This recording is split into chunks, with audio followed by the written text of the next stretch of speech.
Hey guys, this is Mr. Oxy coming at you back again. You know, there's breaking news. We got to change the and update the information that we share. And there's breaking news right now. And I thought I'll make another quick video and share this with you. So let's just get into the screen here and take a look at what happened today with Occidental Petroleum.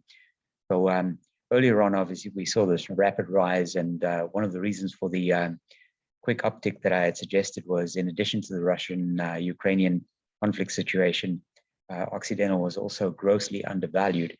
But take a look down here on the screen that I'm showing you right now. So Oxy finished the day up about 17.5%, $56. But look at the volume: 101 million shares traded. The average volume only 20 million.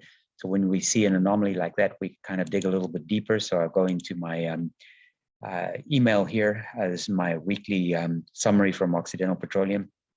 We can see on Monday we started the week at $38, and on Friday we finished the week at $56. It's almost 50% in 1 week, and you can see a whole variety of different SEC filings that were filed this past week. And one of them, which I covered in a previous video, was Carl Icahn selling some of his stock. Obviously, just a bit of a rebalance because he didn't exit. But then we have some new filings right now. So there's a new SEC filing, which is 13G. So we can take a look at this. And then there's a Form 3 filing as well. So first we look at the Schedule 13G. And this particular form that's filed here is filed by Berkshire Hathaway. This is a 13G that was filed today. Well, actually, the filing date is March 1, which is the event date. I'm just going to scroll past all the different Berkshire Hathaway legal entities that have filed here or that are included in this reporting. And I'm going to go down to this paragraph where it kind of gives you a little bit of an overview of what this filing is all about.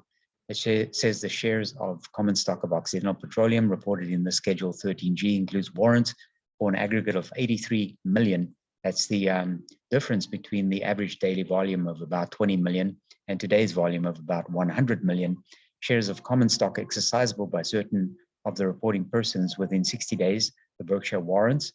And one of the reasons why they were suddenly exercisable today is because the stock was initially granted. I'll just go over here. On August the 8th, 2019, 80 million shares of common stock at an exercise price of $62.50.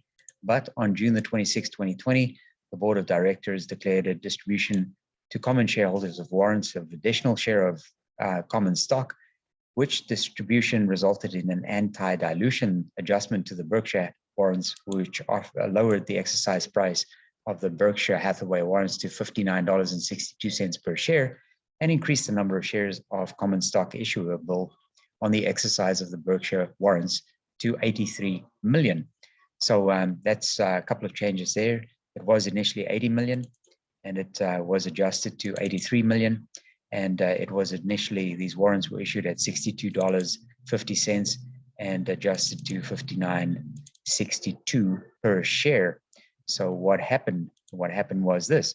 So we see on the same day, March the 1st, there was a Form 3 filed, which was made public today and shared by Occidental Petroleum, showing you that Berkshire Hathaway warrants to purchase share of common stock purchased 83,858,848 shares, so 84 million shares acquired by Warren Buffett under a whole variety of different legal entities. But at the end of the day, this is Berkshire Hathaway, who has basically now exercised their right to purchase these shares, and they purchased them, and that's why you had the enormous swing. The footnote 2 gives you a breakdown here of all the different legal entities that purchase these shares. As Berkshire is in the chain of ownership of the subsidiary listed, Warren Buffett now owns effectively more than 10% of the outstanding shares in total. And of course, he still has his prefers as well. This little paragraph down here shares the previous paragraph that I shared with you about the change in the number of exercisable units and the adjustment in price. But there's the breaking news. This is on this Form 3, and probably the primary reason why Occidental spiked today. So if you're long Occidental, or if you're long Occidental warrants, congratulations, well done. and you now have Berkshire Hathaway as a part owner of the company, as opposed to just being a long-term debtor with all those preferred shares. So that's the news update, guys. And on that note, have a great weekend. Congratulations. Bye-bye.